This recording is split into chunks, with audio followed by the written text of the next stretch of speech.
Bonjour à tous, je suis en compagnie de l'expert Microsoft, l'expert Xbox One, Lespolito. Oui, bonjour. Bonjour à tous. Voilà. Et j'ai une question qui me brûle les lèvres, mon cher Lespol. Toi qui as tout vu sur le salon.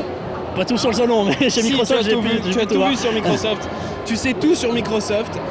J'ai une question, la Xbox One peut-elle refaire son retard? Mais quelle belle question. Formidable. Bon, évidemment, on va pas y répondre aujourd'hui, c'est difficile. On a quand même quelques axes intéressants, on voit un petit peu les pistes explorées par Microsoft, notamment en termes de jeux. Quelles sont-elles?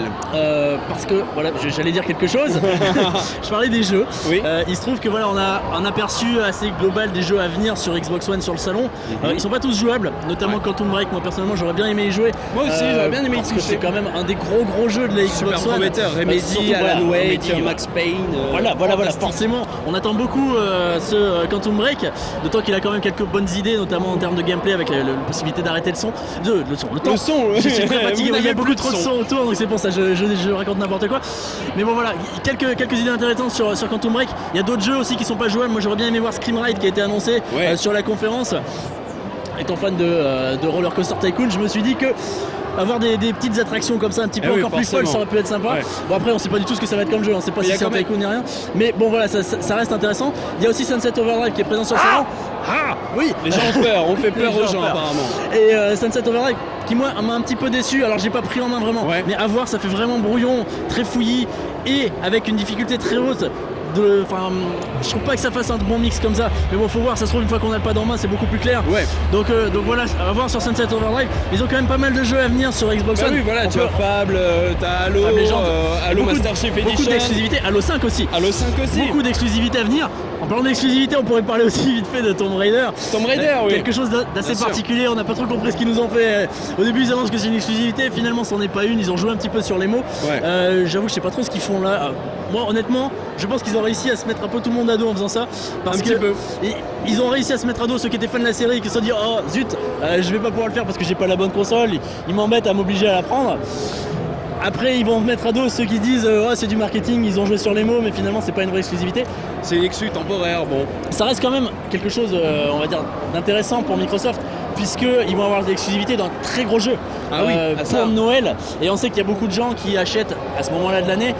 Donc ça va faire un avantage non négligeable pour Microsoft. On peut acheter un bundle, bundle. Il n'y aura pas de jeu avec la console, enfin du moins pour l'instant ça n'a pas été annoncé, mais on peut se dire je vais acheter les deux d'un coup pour Noël. Ça c'est quelque chose qui peut être intéressant pour la console. Ça peut sûrement arriver, ça va sûrement arriver d'ailleurs. Un bundle à Xbox One Tomb Raider. En bundle ils ont lancé pas mal de choses. Il y en a beaucoup avec des stratégies très agressives au niveau des bundles aussi. Très agressives. Alors ils ont déjà enlevé Kinect pour l'instant des packs Xbox One en enlevant du coup 100 € pour être à peu près équivalent avec la PS4 qui est la principale concurrente. Maintenant on arrive à avoir des offres grosso modo les mêmes parce que les consoles sont à peu près aussi puissantes, elles sont au même prix, donc c'est les jeux qui vont décider et les bundles, puisqu'on a des bundles qui ont été annoncés notamment avec Sunset Overdrive à 399 €, donc ça fait un jeu gratuit.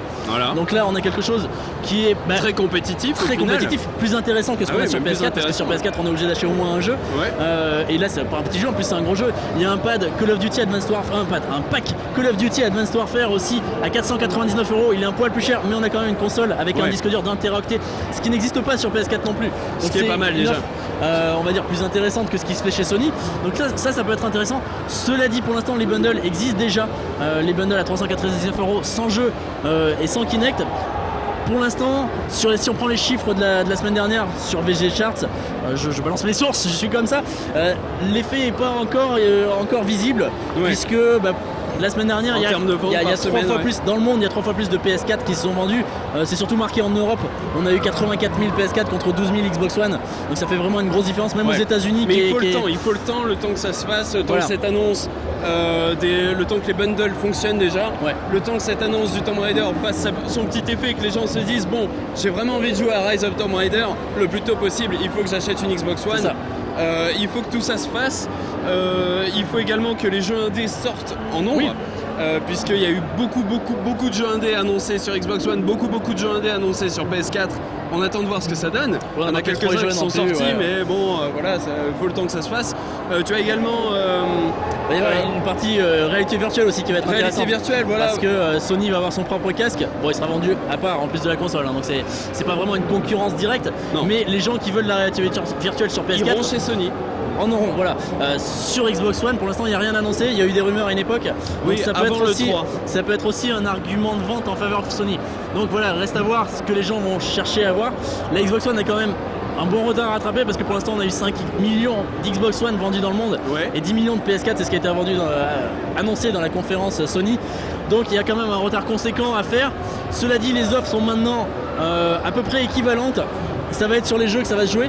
Tout va se jouer sur les jeux. Microsoft a une grosse carte à jeu parce qu'ils en ont annoncé beaucoup. Ouais. Ils vont avoir les bundles pour eux. Donc moi honnêtement je pense qu'ils peuvent, ils peuvent se refaire. Ouais. C'est des consoles qui sont parties pour avoir une durée de vie assez longue. Ouais. Donc à terme je pense que ça peut se refaire. On a vu la PS3 qui avait grappillé sur la Xbox One, qui avait pris de l'avance parce que la Xbox 360 pardon, qui avait pris de l'avance, qui était sortie plus tôt.